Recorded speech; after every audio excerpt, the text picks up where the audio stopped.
Hello friends, व्यावसायिक लेन then के चलते या हमारी आपसी जान पहचान में अक्सर हम पेमेंट का लेन देन चेक के जरिए करते हैं। किसी भी पेमेंट का चेक के जरिए लेन देन करना एक सेफ ऑप्शन माना जाता है। दोस्तों, सरकार की गाइडलाइन के अनुसार भी अगर 20,000 से अतिरिक्त कोई अमाउंट है यानी 20,000 के ऊपर के अमाउंट का लेन देन हमें चेक के जरिए ही करना होता है। लेकिन दोस्तों, हम देखते हैं कि लोग बदनीयती के चलते और वापस पैसा ना लौटाने की नीयत से जब हमसे पैसे लेते हैं तब चेक देकर हमें यह आश्वासन देते हैं कि चेक पर अंकित दिनांक को हम अगर चेक भुगतान के लिए डाल देंगे तब हमें ऐसा पेमेंट का भुगतान हो जाएगा। लेकिन दोस्तों, ऐसे लोग प्रारंभ से ही अपनी बदनीयती के चलते और हमें चीट करने के लिए ऐसे झूठे आश्वासन व चेक प्रदान कर देते हैं। दोस्तों, अगर बात करें हम अपने देश की तो वर्तमान में चेक बाउंस के पेंडिंग केसेस की संख्या लगभग 35 लाख है, जो कि वर्तमान में ट्रायल कोर्ट में पेंडिंग क्रिमिनल केसेस का लगभग 30 to 40% बनता है। दोस्तों, तो अब आप समझ ही गए होंगे कि चेक से लेन देन करने के लिए हमें कुछ बातों का ध्यान होना अत्यंत आवश्यक है। दोस्तों, आज हम इस वीडियो में जानेंगे कि अगर आपको किसी ने चेक दिया है और ऐसा चेक बाउंस हो गया है तब आपको क्या करना है। ऐसे चेक के बाउंस हो जाने के पश्चात हम अपने रुपए वापस कैसे प्राप्त कर सकते हैं। जिस व्यक्ति ने हमें विश्वास में रखकर ऐसा चेक दिया है और ऐसा चेक बाउंस हो जाता है तो उस व्यक्ति को कैसे सजा और कितनी सजा दिलवा सकते हैं, तो वीडियो अंत तक जरूर देखें। दोस्तों, वीडियो शुरू करने से पहले अगर आपको लगता है कि चेक बाउंस से रिलेटेड ये मैटर आपके अन्य मित्रों और दोस्तों को भी पता होना चाहिए तो इस वीडियो को उन मित्रों के साथ जरूर शेयर करें। तो आइए दोस्तों, शुरू करते हैं। चेक अनादरण से संबंधित सभी प्रावधानों को नेगोशिएबल इंस्ट्रूमेंट एक्ट 1881 यानी पराक्रम में लिखित अधिनियम 1881 में डिस्कस किया गया है। इस एक्ट का उद्देश्य यही था कि लोगों में चेक के जरिए लेन देन पर विश्वास बना रहे और ऐसे लोग जो धोखाधड़ी करते हैं या बदनीयती के चलते पेमेंट को रोक के रखते हैं या नहीं देने की नीयत रखते हैं, उन लोगों को सजा दिलवाई जा सके। दोस्तों, मान लीजिए आपके मित्र ने आपसे रुपए उधार लिए हैं और आपको एक चेक दिया है। उस चेक पर 1 माह के पश्चात की डेट अंकित है। अब दोस्तों, जैसे ही 1 महीना पूर्ण होता है आपके पास 3 महीने का समय है उस चेक को भुगतान के लिए बैंक में डालने का। दोस्तों, उक्त चेक को आपको 3 महीने के भीतर भुगतान के लिए अपने बैंक में डालना होगा। दोस्तों, ऐसा चेक जब आप भुगतान के लिए बैंक में डालते हैं तब वह डिसऑनर हो जाता है। दोस्तों, लेकिन अब आपके मन में प्रश्न आ रहा होगा कि चेक डिसऑनर कैसे हो जाता है। तो दोस्तों, चेक डिसऑनर होने के ये मुख्य रीजन है, जिसमें से सबसे पहला है फंड इनसफिशिएंट, यानी उसके खाते में आपको दिए हुए चेक अमाउंट से कम अमाउंट है या अमाउंट है ही नहीं।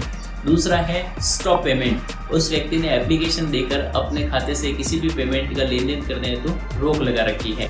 इसके अलावा क्लोज अकाउंट, यानी उस व्यक्ति ने अपने उस खाते को पूर्ण रूप से बंद ही कर दिया है। और चौथा है दोस्तों, जहां सिग्नेचर मैच नहीं होता।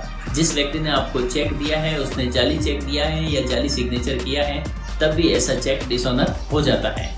दोस्तों, लेकिन अब प्रश्न है कि अगर चेक डिसऑनर भी हो गया है तो इसका ज्ञान आपको कैसे होगा। तो मैं आपको बता दूं दोस्तों कि जब आप ऐसे चेक को भुगतान के लिए बैंक में डालेंगे और ऐसे बैंक से यानी आपकी शाखा से वह चेक डिसऑनर हो जाएगा, तब आपकी शाखा आपको उस चेक के साथ एक मीमो प्रदान करेगी। उस मीमो में उस चेक के डिसऑनर होने का रीजन अंकित होगा। तो दोस्तों, यहाँ तक का प्रोसेस तो लगभग सभी को पता ही होता है, लेकिन अब बात है कि इसके आगे का प्रोसेस क्या होगा। तो आइए जानते हैं। तो दोस्तों, अब हम जानते हैं कि ऐसा चेक डिसऑनर हो जाने के पश्चात हमारे पास क्या ऑप्शन अवेलेबल है। तो दोस्तों, मैं आपको यहाँ बताना चाहूँगा कि आप चाहें तो ऐसे व्यक्ति को सजा दिलवाने हेतु क्रिमिनल केस दायर कर सकते हैं या अपने पैसों का भुगतान प्राप्त करने के लिए या अपने पैसे वापस प्राप्त करने के लिए सिविल नेचर का केस दायर कर सकते हैं। दोस्तों, अब जानते हैं कि आखिर इन दोनों में भी क्या फर्क है। दोस्तों, अगर हम बात करें क्रिमिनल प्रोसीडिंग की तो क्रिमिनल प्रोसीडिंग में टाइम का बहुत ही महत्व है। दोस्तों, क्रिमिनल प्रोसीडिंग समरी प्रोसीडिंग होती है, इसमें समय कम लगता है। इसके अलावा इसमें जिस व्यक्ति ने आपको चेक दिया है यानी पेई को सजा दिलाने का भी प्रावधान है। इस प्रकार के केसेस में चेक होल्डर यानी कंप्लेनेंट को किसी भी तरह का अतिरिक्त शुल्क प्रदान नहीं करना होता है। अब हम बात करते हैं सिविल नेचर के केस की। सिविल नेचर केस में समय लगता है और साथ ही साथ हमें कोर्ट फीस भी पे करनी होती है, जिससे ज्यादातर लोग क्रिमिनल केसेस की तरफ जाते हैं, क्योंकि क्रिमिनल केसेस में सजा के डर से अपराधी सामान्यतः ऐसा पेमेंट वापस कर देता है। दोस्तों, जब हम ऐसे किसी चेक को बैंक में भुगतान हेतु डालते हैं और हमें इस बात का भी ज्ञान हो जाता है कि ऐसा चेक डिसऑनर हो गया है, तो ऐसे चेक को लेकर कोर्ट केस करने से पहले कुछ स्टेप्स को फॉलो करना होता है। दोस्तों, कभी कभार ऐसा भी होता है कि सामने वाले व्यक्ति को इस बात का ज्ञान ही नहीं होता कि उसके अकाउंट में पैसा नहीं है या पैसा कम हो गया है और जिस वजह से हमारा चेक डिसऑनर हो गया। तो उस व्यक्ति को इस बात का ज्ञान दिलाने के लिए यह जरूरी है कि उस व्यक्ति को एक नोटिस भेजा जाए। दोस्तों, चेक डिसऑनर होने के 1 माह के अंदर ऐसे व्यक्ति को नोटिस द्वारा इस बात का संज्ञान लाना जरूरी है कि उसके द्वारा किया गया ऐसा चेक डिसऑनर हो गया है। ऐसे व्यक्ति को नोटिस के पश्चात 15 दिन का समय दिया जाता है। लेकिन दोस्तों, 15 दिवस के पूर्ण हो जाने के पश्चात भी ऐसे व्यक्ति द्वारा आपको अगर भुगतान नहीं किया जाता है, तब ऐसे व्यक्ति द्वारा भुगतान न किए जाने पर कॉज ऑफ एक्शन यानी वाद हेतु प्रारंभ हो जाता है और तत्पश्चात हम कोर्ट में केस फाइल कर सकते हैं। पर दोस्तों, अब प्रश्न है कि हम कौन सी कोर्ट में केस फाइल कर सकते हैं। दोस्तों, जिस बैंक में आपने भुगतान हेतु चेक डाला था, उस बैंक की शाखा से संबंधित क्षेत्राधिकार वाले मजिस्ट्रेट कोर्ट में आप केस दायर कर सकते हैं। दोस्तों, अब हम जानते हैं कि ऐसा केस दायर करने के लिए कौन कौन से दस्तावेज लगते हैं। दोस्तों, इसमें सबसे जरूरी और प्रमुख है ओरिजिनल चेक, उसके साथ ही साथ बैंक से प्राप्त हुई रिटर्न मीमो, भेजा गया नोटिस और साथ ही साथ उस नोटिस को भेजने की पोस्टल रिसिप्ट। दोस्तों, आपको इस बात का यहाँ पर ध्यान रखना है कि अपना केस प्रूव और मजबूत करने के लिए यह जरूरी है कि आपने जो कोई भी ट्रांजैक्शन किया है, तो उस ट्रांजैक्शन से संबंधित कोई दस्तावेज अगर आप प्रस्तुत करते हैं तो यह आपके लिए बहुत ही लाभदायक होगा। यह आपके केस में आपके पक्ष को बहुत ही ज्यादा मजबूत करेगा।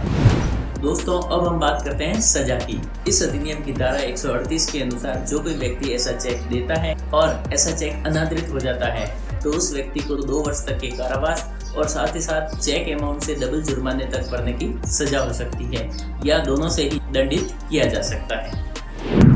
तो दोस्तों, मैं आशा करता हूँ ये छोटा सा वीडियो आपको बहुत ही पसंद आया होगा। दोस्तों, चेक डिसऑनर से संबंधित सभी महत्वपूर्ण जानकारी मैंने इस वीडियो में आपके साथ साझा की है। इस वीडियो को ज्यादा से ज्यादा अपने मित्रों और दोस्तों के साथ शेयर करें, जिससे उनको भी चेक से संबंधित लेन देन में सहायता हो। वीडियो लाइक अवश्य करें। तो मिलते हैं नेक्स्ट वीडियो में, तब तक के लिए हैव अ नाइस टाइम।